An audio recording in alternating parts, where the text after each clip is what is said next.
Mes recherches m'ont mené à l'étude des forces spirituelles dont nous sommes tous dotés. Et c'est dans ce sujet que j'ai finalement trouvé un indice qui m'a permis d'aider des millions de gens à trouver leur destin terrestre. Je voudrais vous décrire ma découverte dans les termes les plus simples possibles, car cela va vous révéler pourquoi il est vrai que tout ce que l'esprit peut concevoir et croire, l'esprit peut l'accomplir. Quel que soit le nombre de fois où vous pouvez avoir échoué par le passé, quel que soit votre but ou bien vos espérances. J'ai entrevu le premier aperçu de cette loi profonde qui fournit les moyens par lesquels nous pouvons choisir notre but personnel dans la vie et l'atteindre. Et j'ai été enseigné par Andrew Carnegie durant l'organisation de la philosophie de la science du succès. Je venais juste de dire à M. Carnegie que j'avais bien peur qu'il avait choisi la plus mauvaise personne au monde pour organiser une philosophie du succès pratique et tangible. À cause de mon jeune âge, mon manque d'éducation et mon manque de finances. Et à ce moment-là, M. Carnegie a prononcé un discours que je n'oublierai jamais. Parce que cela a changé ma vie à jamais en ouvrant la voie qui m'a permis d'aider à changer la vie de millions de gens dont certains ne sont d'ailleurs pas encore nés. Laissez-moi attirer votre attention sur un grand pouvoir qui est sous votre contrôle, selon M. Carnegie. Un pouvoir qui est plus fort que la pauvreté, plus grand que le manque d'éducation. Un pouvoir plus grand que toutes vos peurs et vos superstitions réunies. C'est le pouvoir de prendre possession de votre propre esprit et de le diriger pour toutes les fins que vous désirez. Ce profond pouvoir, M. Carnegie poursuivit, est le don du Créateur. Et il doit être considéré comme le plus grand cadeau qu'il a fait à l'homme. Parce que c'est la seule chose sur laquelle l'homme possède un droit de contrôle et de direction complet et incontestable.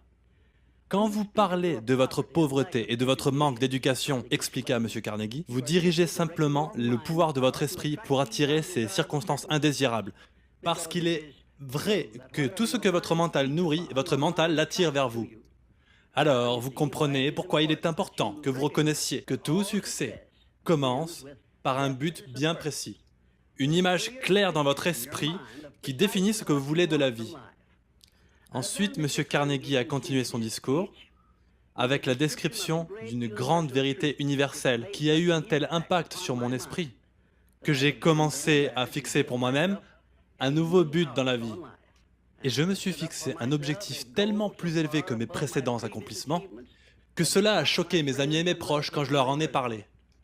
Chaque personne, comme l'a dit M. Carnegie, atterrit sur Terre dotée du privilège de contrôler le pouvoir de son esprit et de le diriger à toutes les fins qu'il choisit.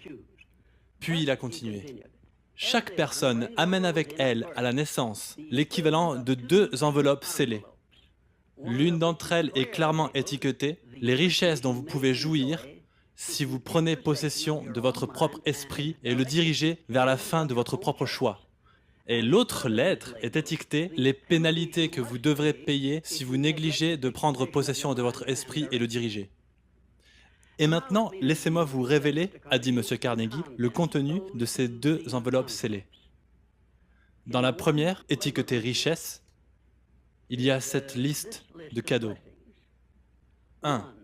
Une bonne santé. 2. La tranquillité d'esprit. 3. Une activité passionnante de votre propre choix. 4. La liberté face à la peur et l'inquiétude. 5. Une attitude mentale positive. 6. Les richesses matérielles de votre choix et dans les quantités que vous désirez. Dans l'enveloppe étiquetée « Pénalité », M. Carnegie continua, et cette liste des différents prix à payer pour celui qui néglige de prendre possession de son propre esprit. Numéro 1, la mauvaise santé. Numéro 2, la peur et l'inquiétude. 3, l'indécision et le doute. 4, la frustration et le découragement face à la vie. 5, la pauvreté et le manque. 6, tout un troupeau de différents maux, constitués d'envie, de cupidité, de jalousie, de colère, de haine et de superstition. Maintenant, ma mission dans la vie est de vous aider, tout comme chaque personne qui a besoin de mon aide, à ouvrir et utiliser le contenu de la première enveloppe scellée intitulée « Richesse » et le point de départ d'où vous devez décoller si vous désirez obtenir votre propre ticket pour votre essor, pour le reste de votre vie. Je vais décrire pour vous ces simples quelques instructions. 1. Procurez-vous au format poche un carnet ou quelque chose de ce genre, comme celui-ci le plus léger possible. Et sur la page numéro 1, écrivez une claire description du désir principal de votre vie, des circonstances, une position sociale ou des choses que vous pourriez accepter comme votre propre vision du succès. Et souvenez-vous, avant de commencer à écrire, que vos propres limites sont celles que vous avez vous-même érigées dans votre esprit ou que vous avez laissé d'autres fixer pour vous. Et deuxièmement, sur la page 2 de votre carnet, écrivez clairement une déclaration qui précise tout ce que vous avez l'intention de donner en échange de ce que vous désirez de la vie. Et ensuite, commencez à écrire ce que vous avez l'intention maintenant de commencer à donner. Et 3, mémorisez vos 2 déclarations, ce que vous désirez et ce que vous allez donner en échange pour l'obtenir. Et répétez-les au moins une douzaine de fois par jour.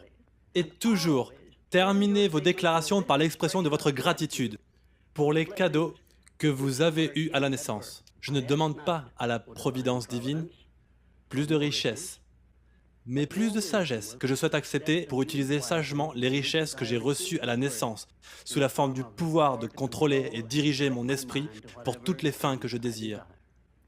Si vous n'avez pas un franc succès ou que vous n'êtes pas trop satisfait de vous-même pour prononcer cette prière profonde, si vous l'acceptez et la prononcez avec le même esprit d'humilité et de sincérité avec lequel je vous l'ai transmise, un nouveau monde bien meilleur se présentera à vos yeux.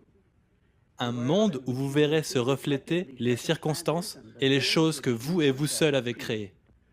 Et maintenant, laissez-moi terminer notre première visite avec mon expression favorite de gratitude.